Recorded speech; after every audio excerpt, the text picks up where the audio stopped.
How to fix Twitter keep scrolling up on any Android phone. Hello guys, in today's video I'm gonna show you how to fix Twitter keep scrolling up on any Android phone. First open settings and then scroll down until you find apps and then click apps again, and here just type Twitter and then click storage and click clear cache, and after that click force stop, and now all your problems must be fixed. But if that doesn't fix your problems, so just restart your phone and try again, and I hope that can fix your problem.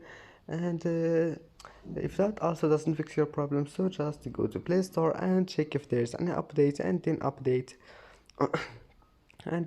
your Twitter. And that's it for today's video. Please don't forget to like and don't forget to subscribe, and thank you for watching this video until the end, and see you in the next video.